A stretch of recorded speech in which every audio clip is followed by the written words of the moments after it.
मदरसा board में जो पूर्व सेक्रेटरी जिन्होंने जो भी पाप किए थे, जो भी कुकर्ते किए थे, उन कुकर्तियों का मदरसा बोर्ड सेक्रेटरी भी और मदरसा बोर्ड चेयरमैन भी इनकी नूराकस्ती के अंदर आज वो सारे के सारा वो शिक्षा अनुदेशक को कसूरवार ठहराया जा रहा है और इन पे बांधा फोड़ा जा रहा है। मैं अधिकारी कहूँ, कर्मचारी कहूँ या चेयरमैन कहूँ, ये निकम्मे नाकार हैं। ये 6000 जो परिवार है उनकी ये बददुआ लेना चाहते हैं। मदरसा बोर्ड चेयरमैन MD चौबदार और सेक्रेटरी चेतन चौहान की जंग में बर्बाद हुए मदरसा पैरा टीचर्स। आदाब, मैं फ़ारूक खान, संपादक इकरा पत्रिका। थार न्यूज़ इकरा पत्रिका के इस चैनल में आपका स्वागत है, आपका इस्तकबाल है।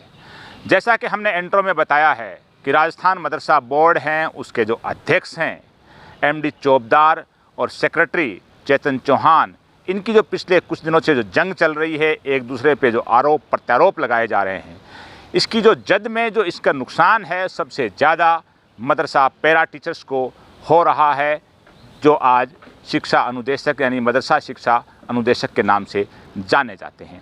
इसी मुद्दे का ये एपिसोड है जिसको हम राजस्थान मदरसा बोर्ड के सामने शिक्षा संकुल के अंदर हम कवर कर रहे हैं। ये इस हाथ की तरफ राजस्थान मदरसा बोर्ड का भवन है, इन गाड़ियों के पीछे शिक्षा संकुल का ये जो कैंपस है राजधानी जयपुर के अंदर।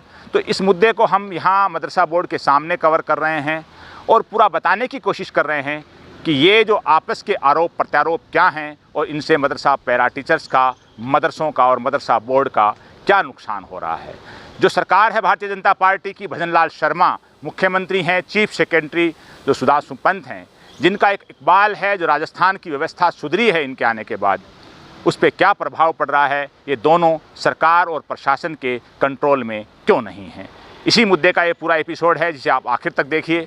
इसको ज़्यादा लाइक करें, शेयर करें और सब्सक्राइब करें ताकि ये मुद्दा है वो ज़्यादा से ज़्यादा लोगों तक पहुंच सके। तो सबसे पहले हम जो मदरसा पैरा टीचर्स जो सहयोगी शिक्षा सहयोगी संघ है, जो अभी अनुदेशक बन गए हैं, इनके जो अध्यक्ष हैं सैयद मसूद अख्तर, वो हमारे साथ हैं। मदरसा बोर्ड में ये आए हुए थे। हम इनसे जानना चाहेंगे कि ये पूरा प्रकरण क्या है, उसके बाद में इसको और बारीकी से बताने की कोशिश करेंगे। तो मसूद भाई, जो आपके चेयरमैन की और सेक्रेटरी की जो जंग चल रही है, प्रेस कॉन्फ्रेंस हो रही हैं, आरोप प्रत्यारोप लग रहे हैं, अखबारों में चैनलों में खबरें आ रही हैं, ये क्या मामला है? ये चेयरमैन की तरफ से मैं अगर बात बोलूं तो चेयरमैन साहब इसको सिर्फ पॉलिटिकल है। जब उनकी सरकार थी तो उन्होंने कुछ किया नहीं। और दुर्भाग्य देखिए मदरसा बोर्ड का, मदरसा बोर्ड में भी ऐसे सेक्रेटरी हैं जिन पे अनेकों केस भी हैं, अनेकों, और सरकार में अनेकों बार वो APO भी रहे और उन्हीं को राजस्थान सरकार ने यहाँ मदरसा बोर्ड का सेक्रेटरी बना दे। सरकार निसंदेह अच्छा काम कर रही है, बहुत अच्छा सरकार, गुड गवर्नेंस है। सरकार ने जिस शोबे में काम किया वो अच्छा काम रहा। और आज राजस्थान के मुख्यमंत्री भजन लाल जी हैं, वो सबका साथ, सबका विकास और सबको साथ लेकर चल रहे हैं। और उन्हीं के साथ राजस्थान के जो मुख्य सचिव है सुधांशु पंत जी, वो भी अच्छा बेहतरीन काम कर रहे हैं। लेकिन बड़ी विडंबना देखिए कि जितने भी डिपार्टमेंट में सरकार के, उन सब डिपार्टमेंट में जितने भी संविदा कर्मी जो 2012 के जो नियम में आए थे, वो सब लगभग डिपार्टमेंटों की तरफ से 80% उनका मामला कंप्लीट हो चुका है। लेकिन मदरसा बोर्ड में जो पूर्व सेक्रेटरी जिन्होंने जो भी पाप किए थे, जो भी कुकर्ते किए थे, उन कुकर्तियों का मदरसा बोर्ड सेक्रेटरी भी और मदरसा बोर्ड चेयरमैन भी इनकी नूराकस्ती के अंदर आज वो सारे के सारा वो शिक्षा अनुदेशक को कसूरवार ठहराया जा रहा है और इन पे बांधा फोड़ा जा रहा है। मैं ये समझता हूँ कि शिक्षा अनुदेशक, इस सरकार से हमें बड़ी उम्मीदें थी क्योंकि उस सरकार ने हमारे साथ अनैतिक किया था। उसने झूठी घोषणाएं और थोती घोषणाएं, झूठे वादे किए थे। हमने इस उम्मीद के साथ उस सरकार को पलटा और इस सरकार से बड़ी उम्मीद थी और उम्मीद भी है। लेकिन हमारी बदकिस्मत ये देखिए कि मदरसा बोर्ड में जो वर्तमान सेक्रेटरी हैं, उनकी कार्य करने में किसी भी तरह की कोई रुचि नहीं है। और वो इस तरह से इनके आने के बाद तो लगभग राजस्थान की जो शिक्षा अनुदेशक यहाँ अपने काम के लिए आते थे, वो भी आने से कतराते हैं। सेक्रेटरी की काम करने में कोई रुचि नहीं है।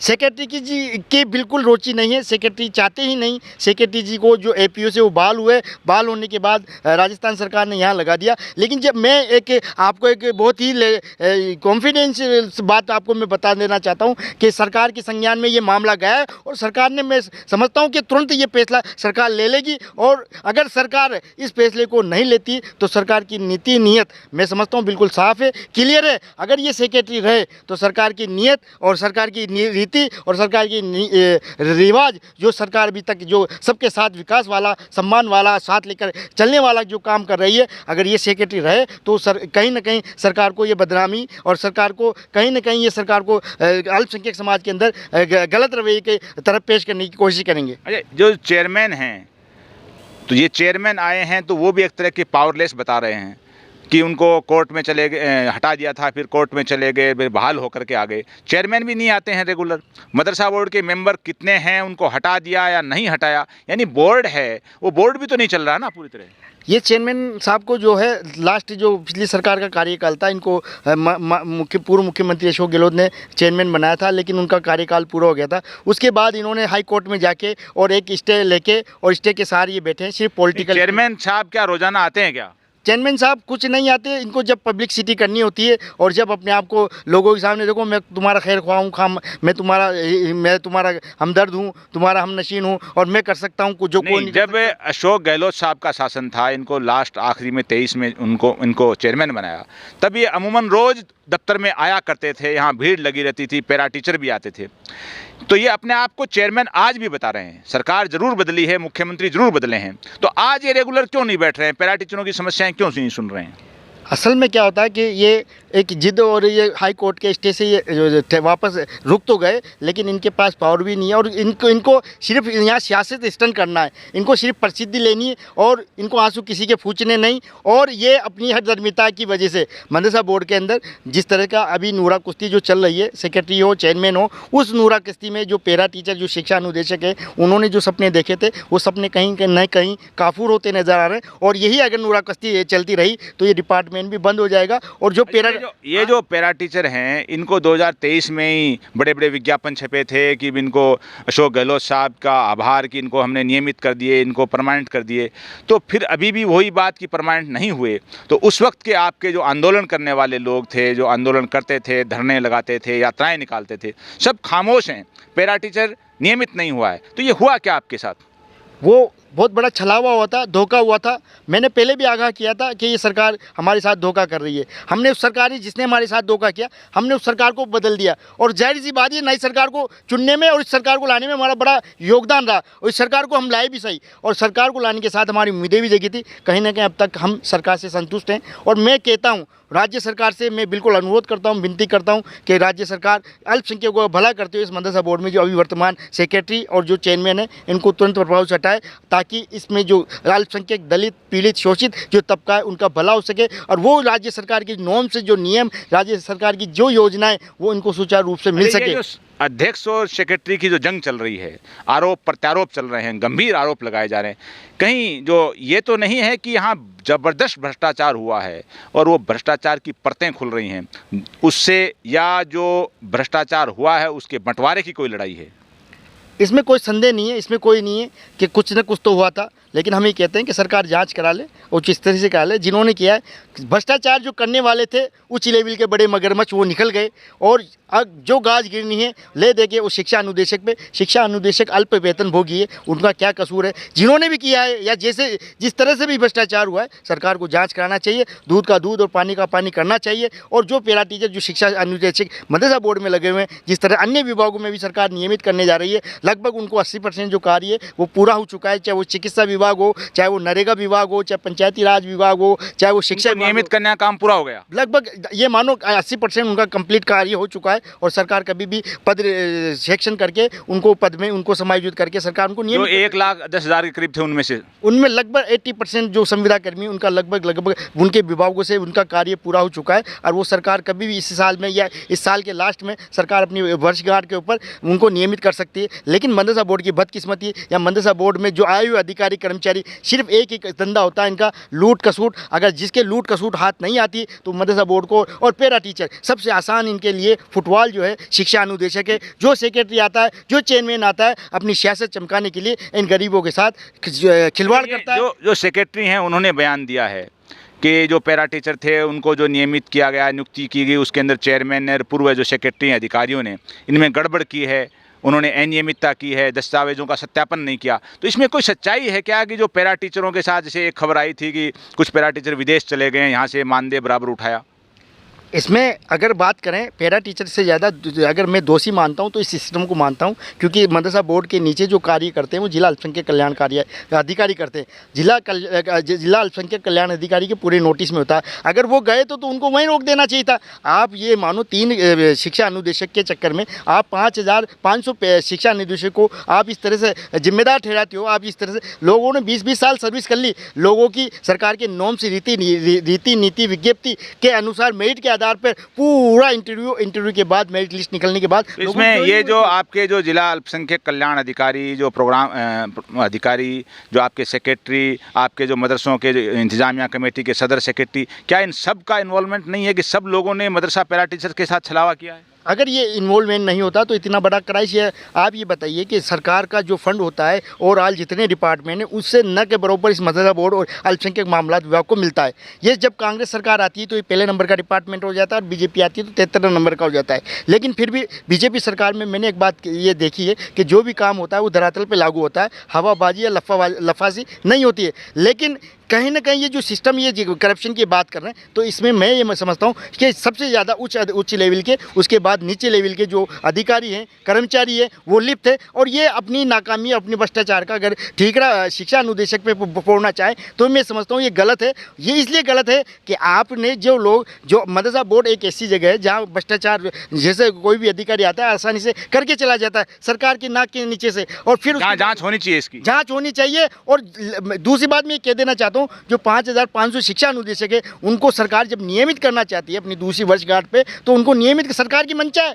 लेकिन सरकार की मंशा है, लेकिन यहाँ बैठे ये पापी, जो मैं अधिकारी कहूँ, कर्मचारी कहूँ या चेयरमैन कहूँ, ये निकम्मे नाकार हैं। ये 6,000 जो परिवार है उनकी ये बदुआ लेना चाहते हैं। ये समझते हैं तानाशाही चलेगी। ये लोकतंत्र का देश है, ये ऐसा देश है जिसके अंदर संविधान सबके लिए समान है, सबका अधिकार है। लेकिन 6,000 जो शिक्षा अनुदेशक को सेक्रेटरी अपनी एक तानाशाही रवैये की वजह से उनको अयोग्य और निकम्मा ठहरा रहा है। मैं इसको गलत मानता हूँ, न्यायोचित मानता हूँ। ये बिल्कुल सरासर गलत है। और चेयरमैन साहब, जब आपके पास पावर ही नहीं है, जब आपके पास अधिकार ही नहीं है, आप आकर यहाँ 1 महीने में या 2 महीने में बैठ जाते हो और पब्लिसिटी के स्टैंड करके चले जाते हो। आपने बताइए, आपकी जब सरकार थी आपने क्यों नहीं किया? आपसे भी जवाब बनता है। आपने जब नहीं किया, आपके बस की बात नहीं है, तो आपको यहाँ आके इस तरह की छोटी मोटी बातें और ये अखबारबाजी, मीडियाबाजी करने से कोई मकसद हासिल नहीं। आपको हो जाएगा, लेकिन वो 6,000 परिवारों का सारा सत्यानाश हो जाएगा। सबसे बड़ा गुस्सा इस बात को लेकर के है कि 19 जो मई है, उस दिन चेयरमैन मदरसा बोर्ड एमडी चौबदार ने एक प्रेस कॉन्फ्रेंस की और प्रेस कॉन्फ्रेंस में उन्होंने आरोप लगाए सेक्रेटरी चेतन चौहान पर कि वो चाकू लेकर के आते हैं दफ्तर में, हॉकी लेके आते हैं, उनसे मेरे को जान का खतरा है, उनका मानसिक संतुलन ठीक नहीं है। ये आरोप प्रेस कॉन्फ्रेंस के अंदर लगाए। चेतन चौहान ने भी जवाब में ये कहा है कि चेयरमैन और पूर्व के अधिकारी हैं, पूर्व के सेक्रेटरी हैं, उन्होंने इन शिक्षा अनुदेशकों की जो नियुक्ति, इनके दस्तावेजों का सत्यापन, इन चीज़ों को लेकर के ज़बरदस्त अनियमितताएं और करप्शन किया है। उन चीज़ों को जो पकड़ में आए, उनकी जांचें शुरू हुई, फाइलें उच्च अधिकारियों के पास भेजनी शुरू हुई, तो चेयरमैन मदरसा बोर्ड हैं वो बौखला गए हैं। ये आरोप चेतन चौहान सेक्रेटरी हैं उनके हैं। बहरहाल सच्चाई क्या है वो तो ये दोनों जाने, या तब सामने आए जब इसकी फेर जाँच हो।